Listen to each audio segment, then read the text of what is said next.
Road to 2112.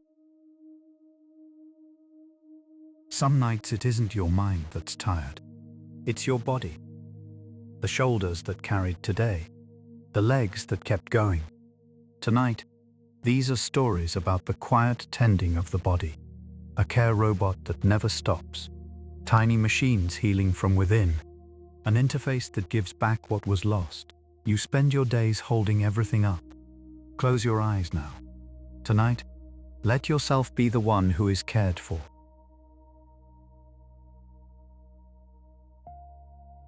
Story 1. The partner who doesn't stop. This story was inspired by the Fortune/App article. The elderly and injured are using robots as home care support. A home care robot developed by the University of New Hampshire was deployed in the home of a man with a brain injury, providing daily exercise support. In the story, an old man who said goodbye to 2 service dogs welcomes a robot as his third partner. In a future where you can have a partner you never have to watch die, what kind of companion would you choose?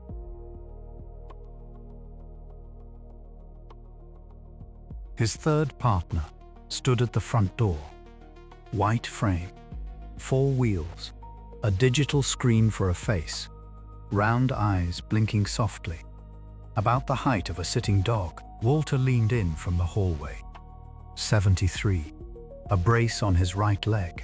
A mild stroke 5 years ago had left partial weakness on his right side. This the new one. His wife Dorothy spoke beside him. They say it's called Roby, an assistive robot. Roby sounds like a dog's name. It's not a dog. I know. Walter and Dorothy had 2 service dogs before. The first was Duke, a Labrador. After Walter's stroke, Duke became his pillar for rehab, walked with him, steadied him when he stumbled, slept at his feet every night. 12 years. Died of old age. The second was Belle, a golden retriever. After Duke was gone, Walter grieved for 6 months, and Dorothy arranged for Belle. Belle was a cuddler, not as sharp as Duke, but she had a gift for resting her head on Walter's knee. 9 years. A heart condition took her. When Belle passed, Walter said, "No more." Dorothy asked, "Won't you be lonely?" "I'll be lonely, but I can't do that again." Watching them go. A year passed.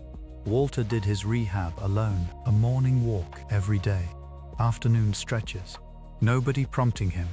He watched the clock and started on his own. But the days he skipped grew more frequent. Dorothy noticed. The days Walter didn't get off the couch. The days he watched TV through the whole afternoon. When Duke was here, when Belle was here, the dog would beg for a walk and he'd move. With no one to beg, he stopped. Dorothy called the county's Elder Services office. They told her about an assistive robot program. Roby arrived. Roby arrived. "Nice to meet you. I'm Roby. I'm here to help with your rehab, Walter." "Nice to meet you." A walk at 10 a.m. and stretches at 2 p.m. are registered in your schedule. Would you like to change anything? No changes. But today's no good. Start tomorrow. Understood. I'll check in with you at 10 tomorrow morning. Roby rolled to the corner of the living room and went to standby. Walter watched TV on the couch. Dorothy murmured from the kitchen, "Walter, you could at least go for a walk on the first day. Leave me alone. Tomorrow." Next morning, 10 a.m. "Walter, time for your walk." Roby wheeled into the living room. Its round eyes watched Walter. "All right." Walter put on his shoes, fitted his brace, took his cane, and went out. Roby fell in beside him. On wheels, it could match Walter's slow pace exactly. Duke used to pull. I don't have a pulling function. Belle used to lean in close. I don't understand the definition of lean in close, but I can walk beside you. A dog would have been better. I seem to be compared to dogs quite often. Of course you are. Your predecessors were dogs. A week passed. Every day, Roby prompted Walter, and he went for a walk. The afternoon stretches began too. Roby gave instructions. Raise your arm. Tilt to the right. Precise work no dog could have done. But Walter kept complaining. Your eyes are creepy. They blink too much. Shall I reduce the blinking frequency? Don't bother. I'm used to it. You are? I said I'm used to it.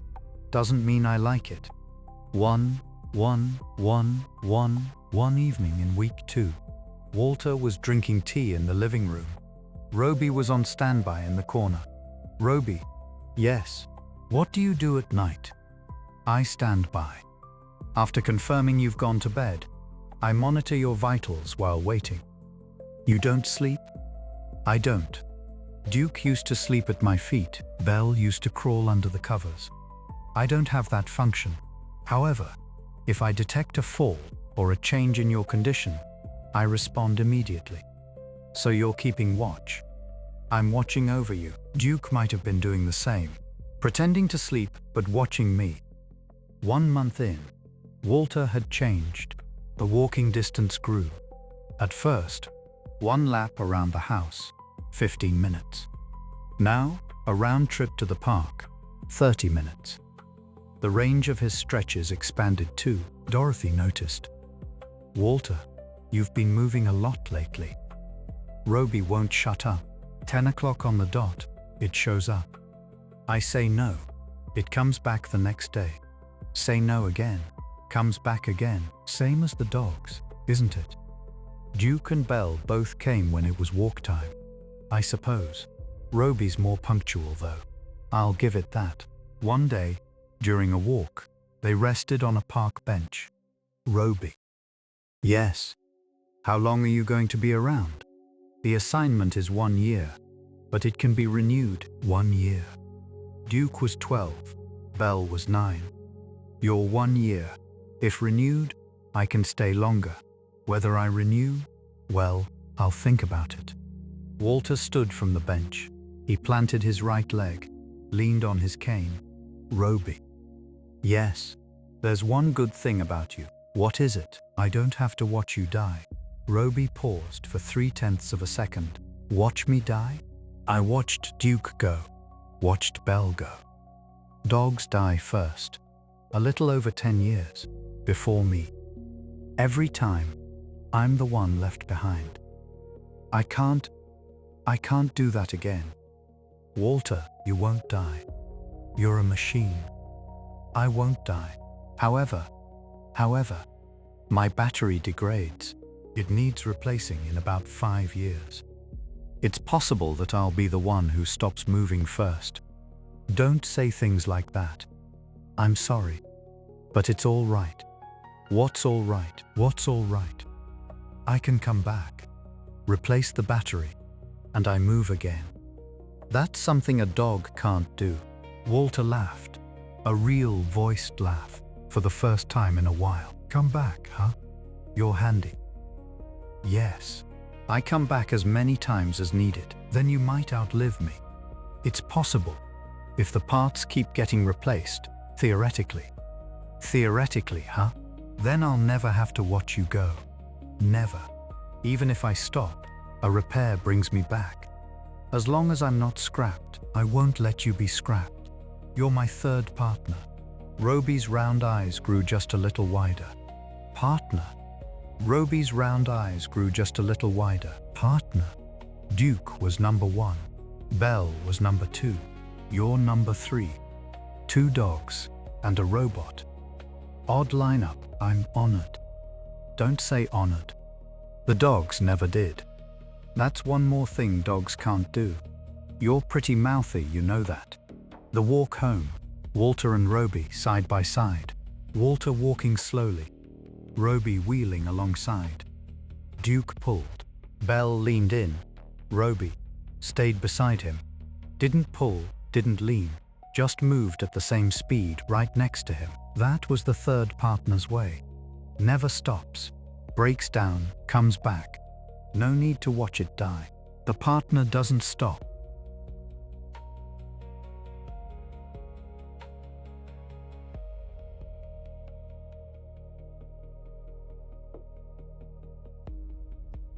Story 2.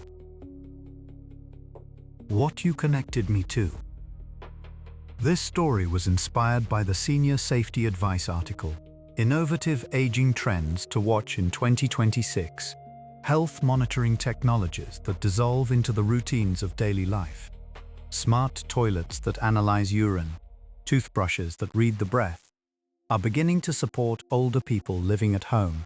In this story, on the data alone, the lifespans of the one who kept every prescription and the one who shrugged them off and lived as she pleased had come out reversed. Health you can measure in numbers, and time with someone that never shows in the data at all. How do we weave the two of them into a single life?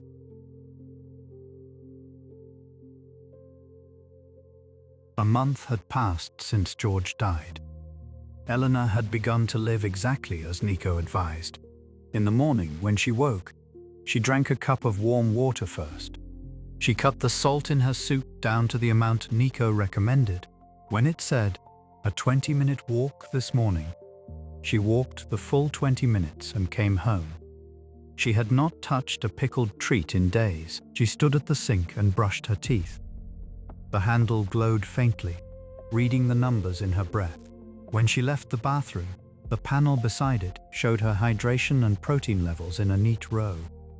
Eleanor studied them carefully before going to the kitchen. They were numbers she had never once looked at before. Good morning, Eleanor. Nico's voice came from down the hall, a rounded white body, a single lamp on its chest. You slept well last night, it seems. Your sleep quality is more stable than last week. Is that so? Good, Eleanor answered briefly. Nico recorded the reply. Every number was moving in a good direction. Sleep, blood pressure, hydration, all of it an ideal trend. There was only one thing that left no record. Eleanor had stopped smiling. Oh no, I stopped smiling. George had been a man who listened to what Nico said. 5 years ago, on the day a checkup flagged his blood pressure and blood sugar, George came straight home and announced, "From now on, I'm doing this properly." The next week he ordered Nico, and on the day it arrived he set it up himself. The smart toilet, the toothbrush that read his breath. George installed them all. Instruction manual in one hand. If Nico says so, then it must be so. He said it like a refrain, and every morning he checked his numbers, held back on salt, kept to his step count. When it told him, "You're walking too much," he obediently rested. When it said, "Twice a week is the ideal limit for alcohol," he poured himself a drink only on Fridays and Saturdays. Eleanor used to watch him with a fond little smile. You do whatever Nico tells you. I don't do whatever it tells me. I take it under advisement. Same thing, Eleanor herself was different. She listened to Nico's advice. She answered yes, yes. But in the morning she brewed her own tea, never changed the salt in her soup, and went walking only on the days she felt like it. On a day she ate one too many of her salty treats. Even when Nico issued a sodium warning, she'd say, "It was delicious," and reach calmly for a second. You don't listen to me very often, Eleanor. I'm listening. I listen, and then I decide for myself. George laughed beside her. Nico, that's just how my wife is. Give up. I'm not equipped with a give up function. No, I don't suppose you are. So the life of the two of them and the one machine went on. George followed Nico's prescriptions. Eleanor kept her own pace, and Nico, without giving up, read out the numbers every morning. And then last month, George quietly slipped away. He was 81. He had been a man who kept Nico's prescriptions almost perfectly for 5 years. Nico had noticed the change in Eleanor. After she saw George off, she began to follow every piece of advice exactly. She drank her warm water, held back on salt, kept her step count. The numbers were good. But that yes, that tone in her voice, mixed of teasing and warmth, could no longer be heard. Eleanor only nodded quietly and moved her body as she was told. One morning, it happened. Eleanor sat at the table, cupping a mug of warm water in both hands. Nico ventured to speak. Eleanor. There is one thing I would like to tell you. What is it? For 5 years, I have recorded the health data of you both. George carried out nearly everything I suggested: salt, exercise, sleep, drink. In every category, a high rate of compliance. Yes, he was a serious man. Your compliance, on the other hand, averaged 31%. Was it really that low? Yes, but Nico paused a beat. The lamp on its chest was blinking more faintly than usual. George, who kept my prescriptions nearly to perfection, went first. You, who kept only 31%, are here now, in good health. I have not been able to process this contradiction well. The table fell quiet. On the data alone, I cannot say for certain that my care extended George's life. If anything, you're wrong. Eleanor cut him off before he could finish. Quietly, but clearly. You never knew the old man before you came, did you? Nico was silent. Every night he drank, ate nothing but salty food, never took a single step on a walk. He was the kind of man who crumpled up the checkup papers without even reading them and threw them away. Out of breath just climbing the stairs, and still laughing, saying, "I'm fine."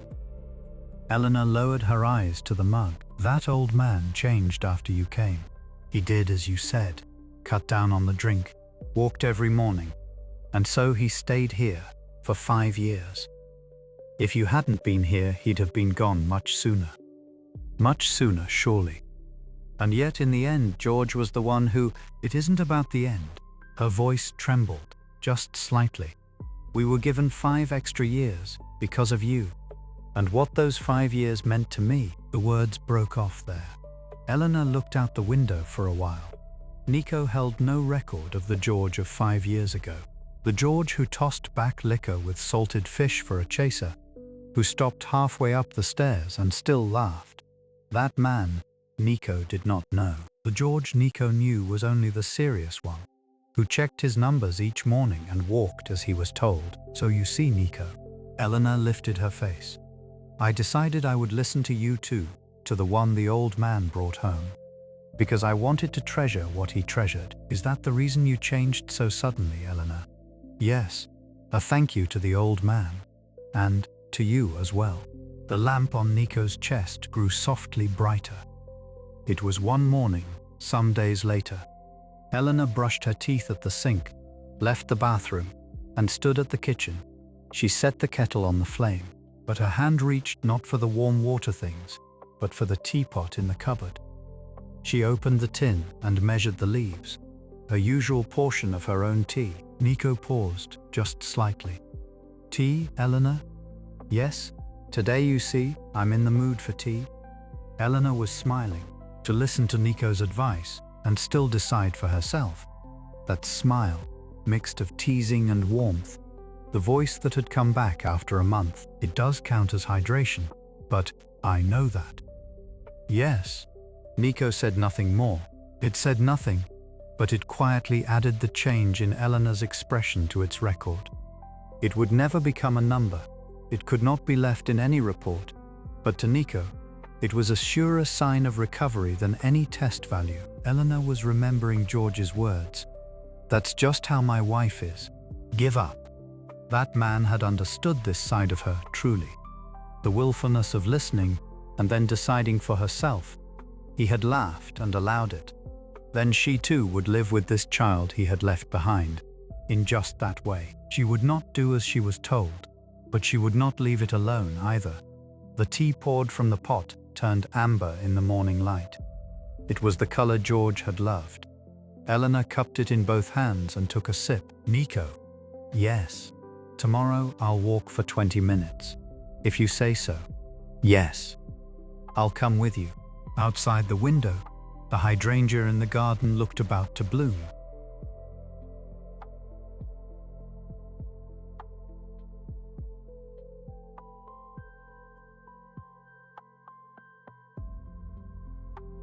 Story 3.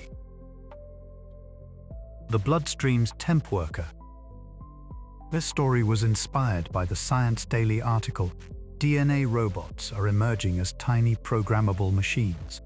Programmable DNA origami nanorobots that can deliver drugs to targeted cells in the body are now in development. In the story, a nanorobot dispatched as a temp into the workplace of body cells completes one short, single-purpose job. With temp workers at work inside your own body, what treatments might change?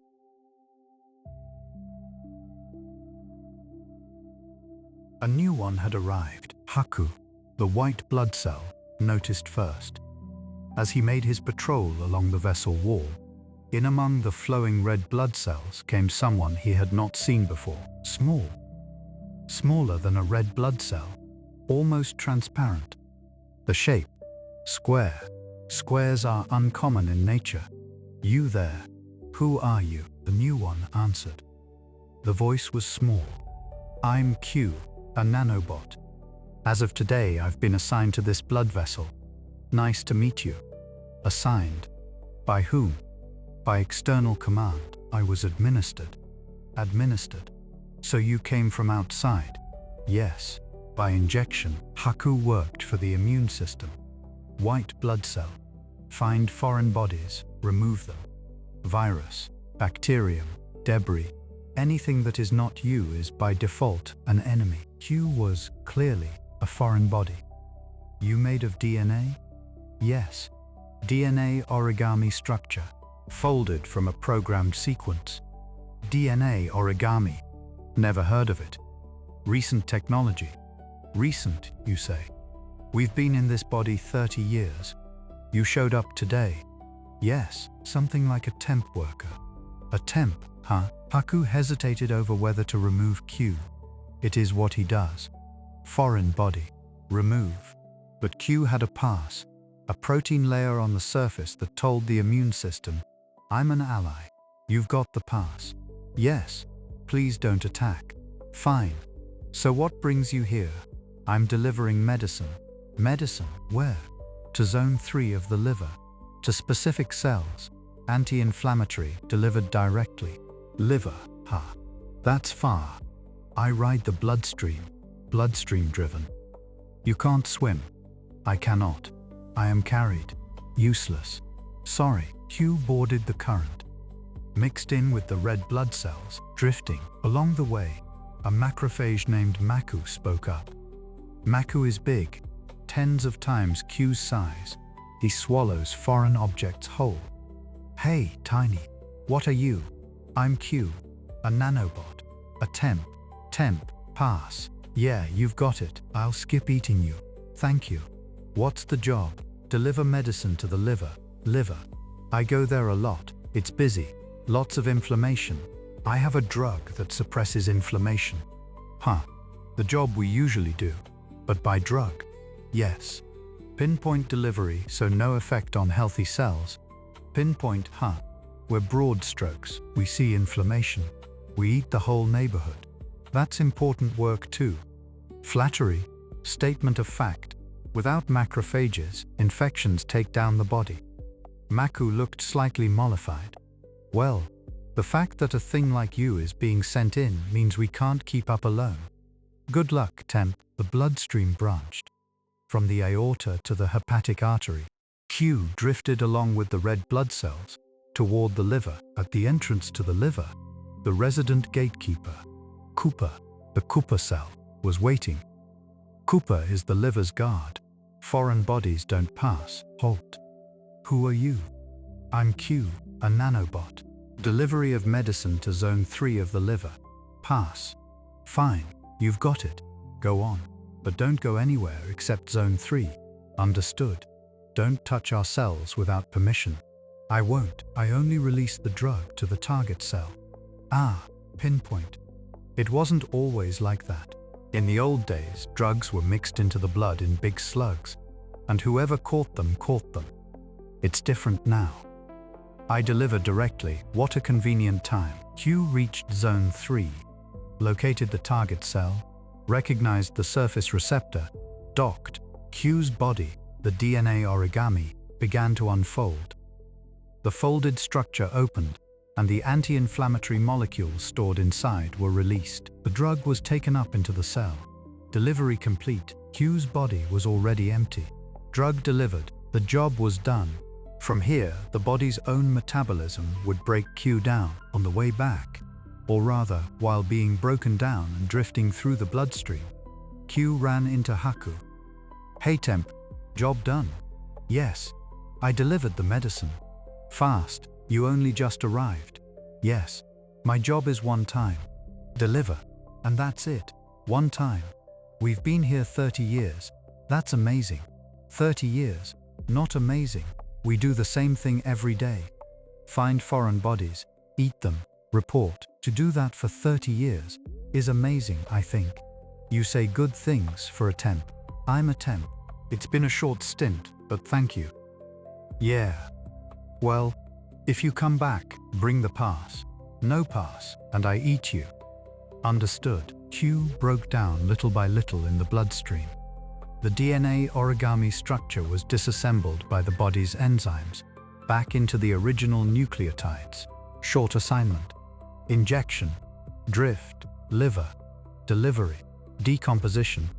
A few hours of work, but in those few hours, the inflammation of one cell had subsided. The resident white blood cells have 30 years of work. The macrophages have rough but reliable work. The coffer cells have gatekeeping work.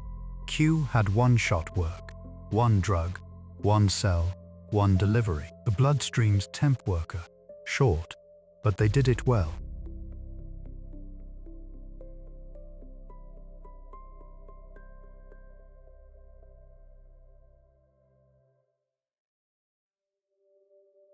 Story 4. The Faceless Benefactor. This story was inspired by the Fast Company article, "The Most Innovative Biotech Companies of 2026." In Silico Medicine's AI-driven drug discovery platform designed a pulmonary fibrosis treatment that demonstrated efficacy in Phase 2A trials, providing the first clinical evidence that AI can create drugs that truly work. In this story, a man breathes freely again because of a medicine whose maker he will never meet. When something eased your pain without ever showing its face, who tonight would you quietly thank?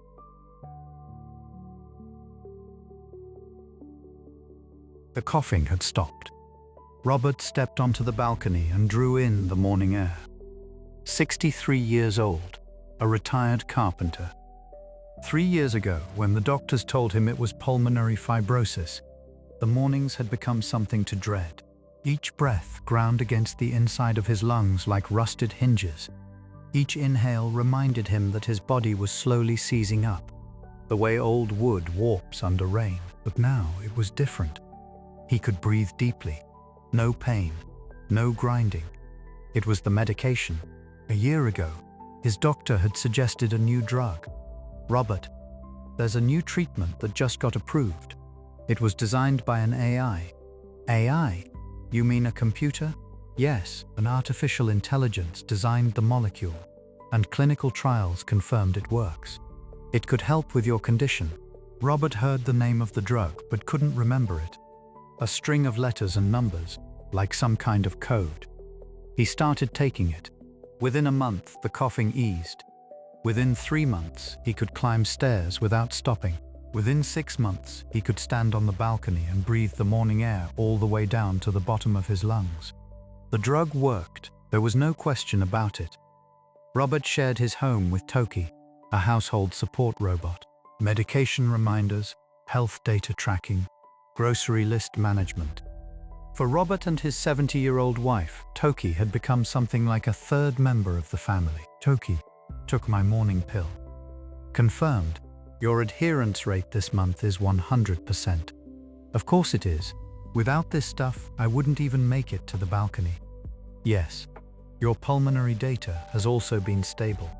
Compared to 1 year ago, your lung capacity has improved by 14%. 14%. Back when I was framing houses, it must have been a lot more than that. Compared to baseline values from your working years, your current capacity is approximately 70%. 70% is plenty. Being able to breathe at all, that's enough." Robert poured his coffee and paused. "Toki, yes. Who made this drug?" The molecular design of this drug was performed by a pharmaceutical AI. An AI. Does it have a name? The AI has a product designation, but no personal name. It is part of a research institution's system, so it doesn't have a face. It does not. A body? No. It is software running on servers. Robert held his coffee cup and looked out the window. I'd like to thank it. Thank it? Yeah. Without this drug, I'd have stopped breathing by now. It saved my life. That makes it a benefactor, and you thank your benefactors. I understand the sentiment, but the AI has no emotions. It cannot receive gratitude. Doesn't matter if it has emotions. I can still say thank you. How the other side takes it, that's not my problem. It's mine. Toki paused for 3/10 of a second. I see. So what do I do? Write a letter? Address it to a server?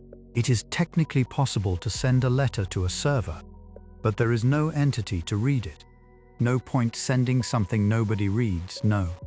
Then what about the company that built it? You could send a message of gratitude to the company. However, since the molecule was designed by the AI, the development team would likely only be able to say, "We'll pass it along to the AI. Pass it along to the AI." Would it get through? It would not. Robert laughed. A real laugh. Out loud. No face, no body. Can't read a letter. Can't accept thanks. That's one inconvenient benefactor. Indeed, an unprecedented one. His wife Linda leaned in from the kitchen. What are you laughing about in here? Talking to Toki. I want to thank the AI that made my medication, but I can't meet it, can't write to it. Oh, that is a problem. It really is. Not being able to thank someone who saved your life. It doesn't sit right. Linda wiped her hands on her apron and picked up the box of pills. Then just take your medicine every morning. Maybe that's the thank you. Robert looked at his wife. Linda was always like this. She made difficult things sound simple. Toki, what do you think about what Linda said? I think it is astute. Astute, yes. When a patient takes an AI-designed drug every day, health data accumulates, and the drug's efficacy is verified. That data is then used to improve the next generation of medications. In other words, by continuing to take your medicine, you are completing the AI's work. My taking it completes its work? Yes. The AI designed the molecule, but whether it truly works in a human body can only be confirmed when patients like you take it. The design is the beginning, taking it is the completion. Robert drained his coffee. So every time I take my pill, it's like saying thank you to the AI? It is not. The AI has no consciousness. It doesn't get through. No. But, Toki paused for a moment, it is working.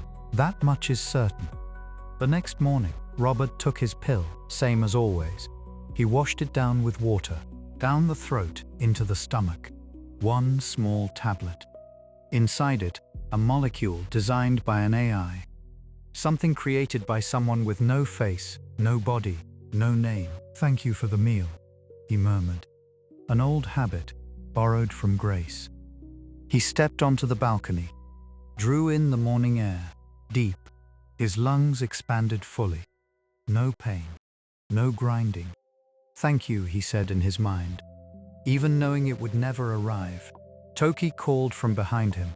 Robert, today's weather is clear. A good day for a walk. Yeah, think I'll head out. Where to? The park. The usual one. Promised my granddaughter I'd meet her there.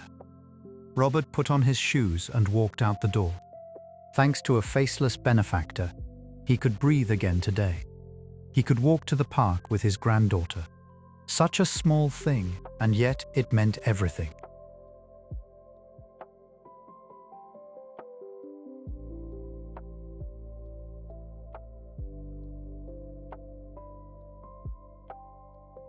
Story 5.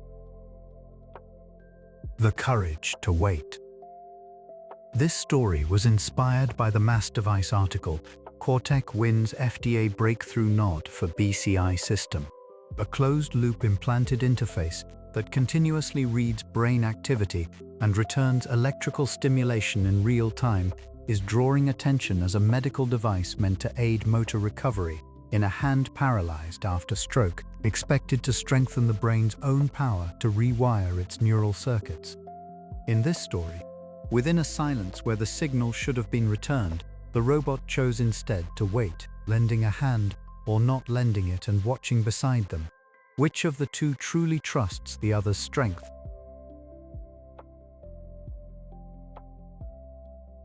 It was morning. Outside the window, a thin light had only just settled onto the soil of the garden. Walter lowered himself into the chair at the table and laid his right hand on the wooden surface. A pale grey band was wrapped around the back of it. From there, a slender line ran up to the nape of his neck, to a very small terminal at the back of his head. Across from him, Nagy quietly settled into place. "Good morning, Walter. Shall we begin again today?" Yeah. Walter had been a potter once. For 40 years he had kneaded clay, turned the wheel, decided the thickness of a bowl with nothing but his fingertips. Then, one winter morning, that right hand had stopped listening to him. A single vessel in his brain had closed, they said. No more than that. His life was never in danger. Only his right hand had been cut loose from his will. Nagy was the partner for that hand. Now, try to open your fingers.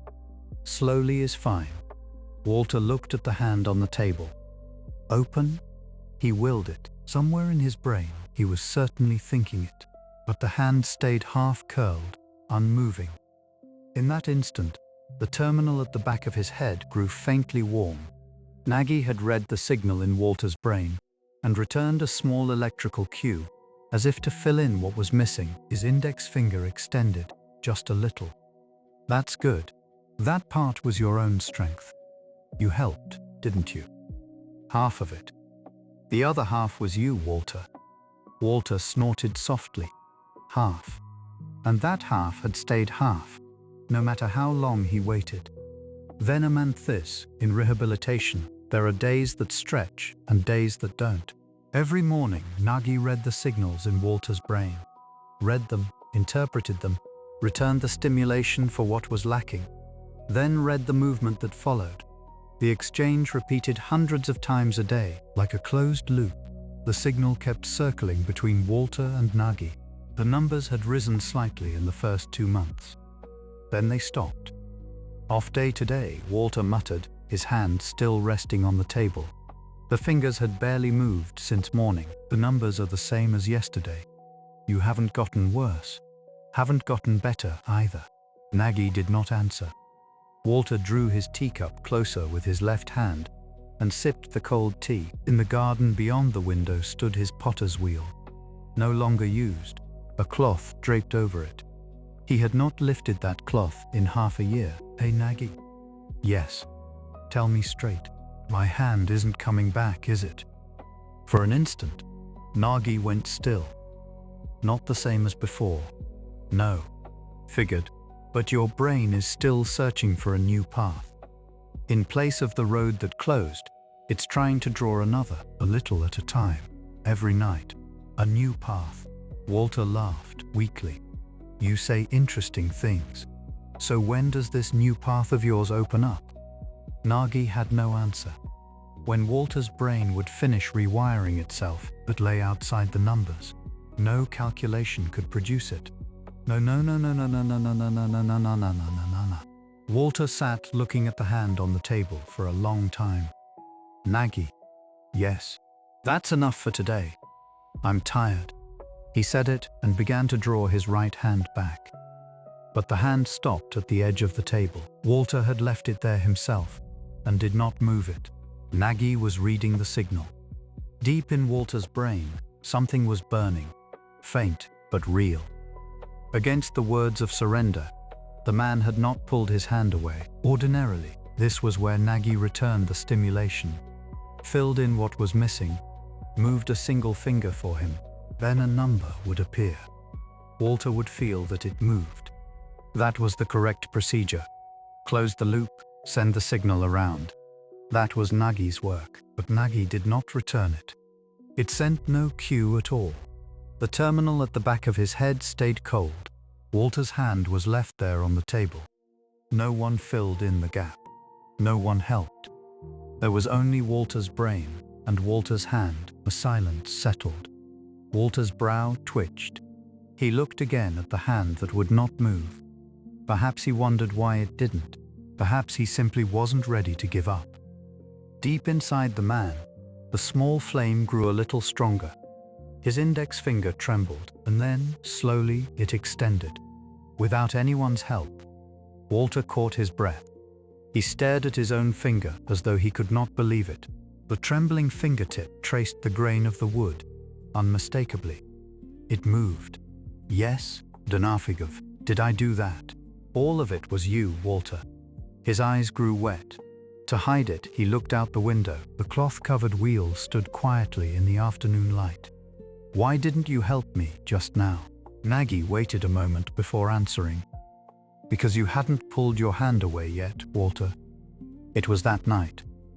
After Walter had fallen asleep, Nagy gathered the records of the day, the number of times stimulation was returned, the timing of each, the response that followed, a record of the signals exchange, running to hundreds of lines.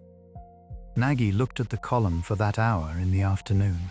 There was no record of stimulation there. Nagy had certainly calculated the most efficient moment to send it. Had it sent the cue, a number would have appeared, but the column stayed blank. Nagy did not erase the blank. It would not become a number. It could not be written in a report. And yet it was inside that blank that Walter's hand had moved by its own strength. Outside the window, the night deepened. Moonlight fell on the wheel in the garden. In the morning, Walter would lay his hand on the table again. Nagy would read the signal again, when to return the stimulation, and when to hold it back. That judgment alone had not yet found its way into any calculation.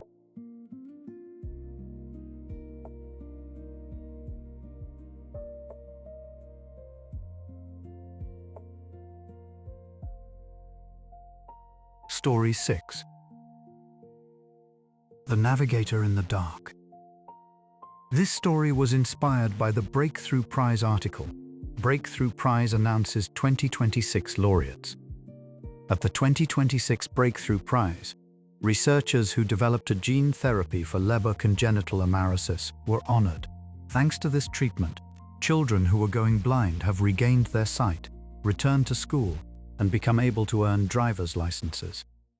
In this story, a navigator robot that walked through the darkness with a girl now sits beside her in the passenger seat as she sees again, who was the navigator that lit your darkness?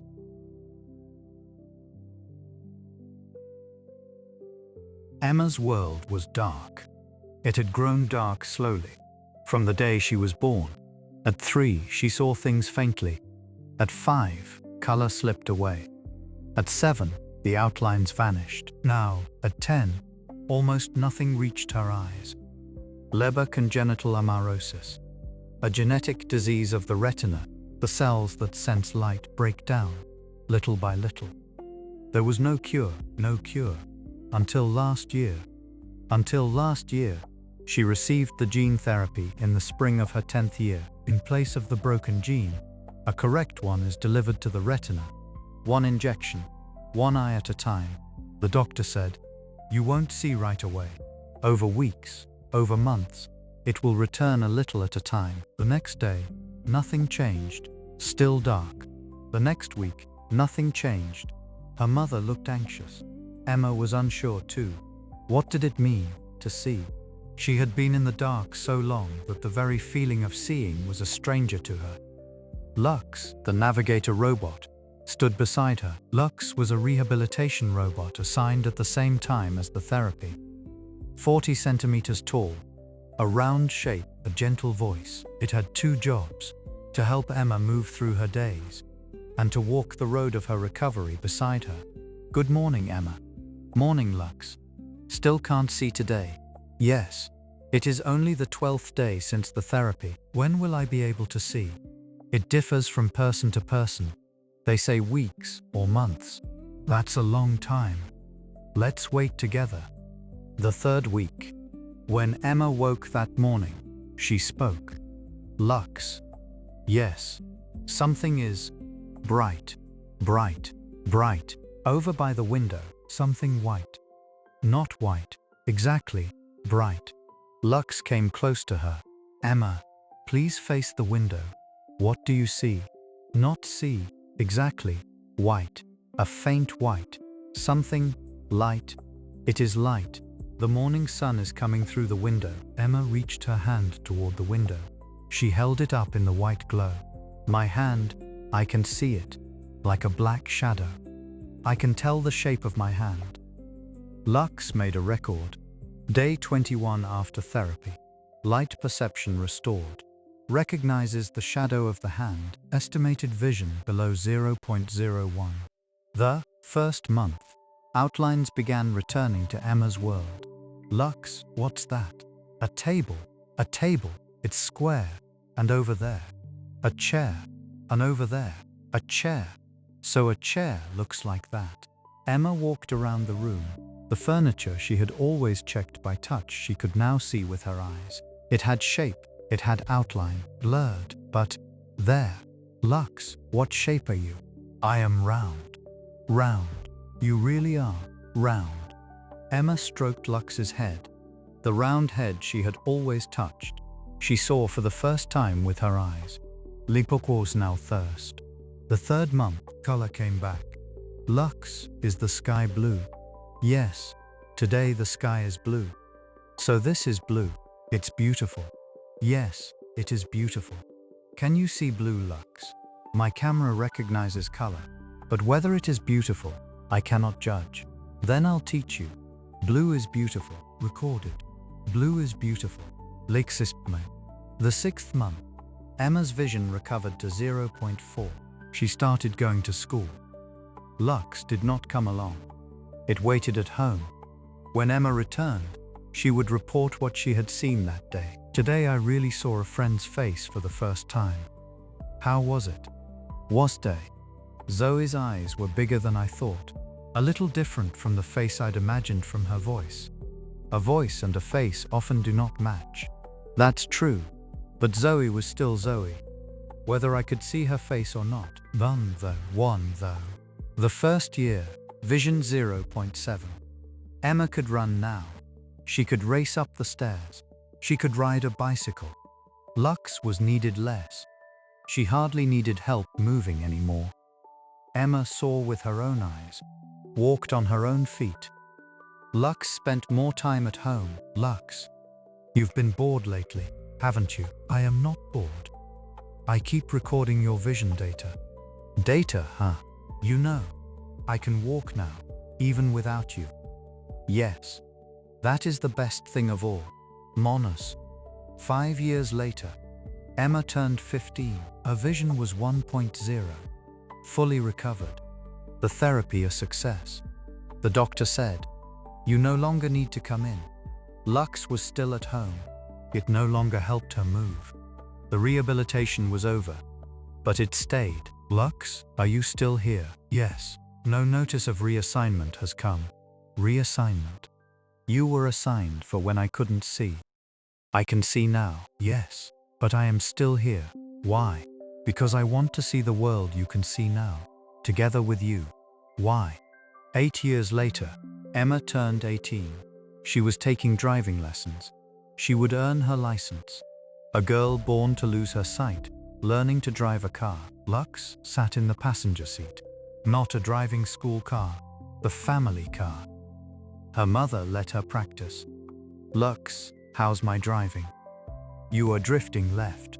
Please keep to the center of the lane. You're so noisy. For a navigator, I am a navigator. I have changed careers. From a navigator in the dark to a navigator on the road. Emma laughed. Changed careers. You're exactly the same.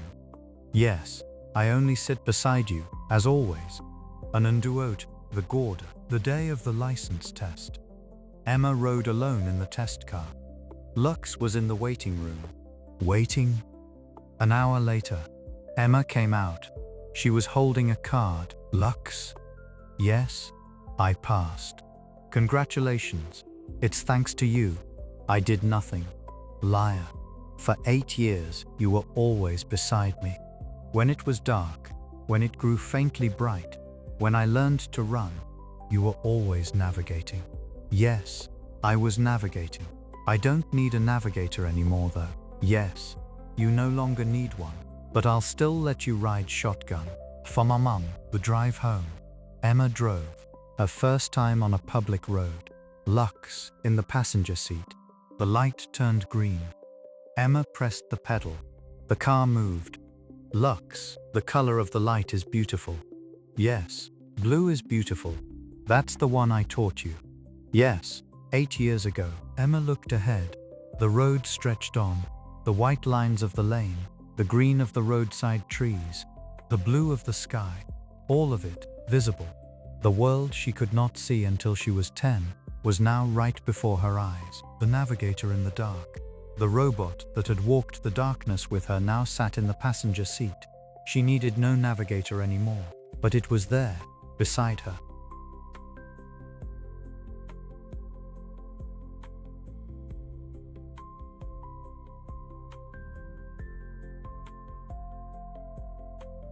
Story 7. A day when the body is light.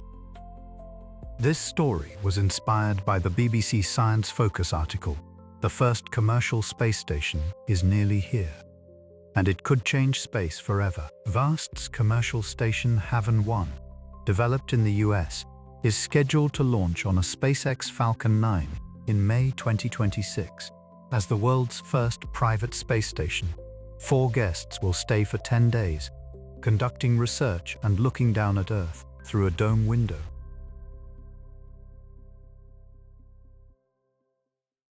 The guests had arrived. When the docking port hatch opened, 4 crew members floated into the cabin.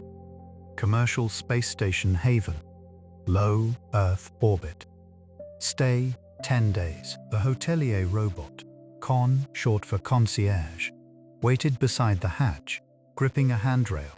White chassis, a small emblem at the chest. "Welcome to Haven. I'm Con, your concierge.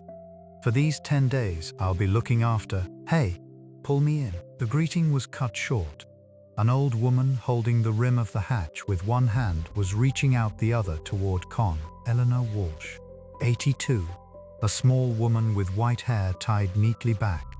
According to the pre-flight passenger notes, she had walked with a cane on Earth. Con took her hand.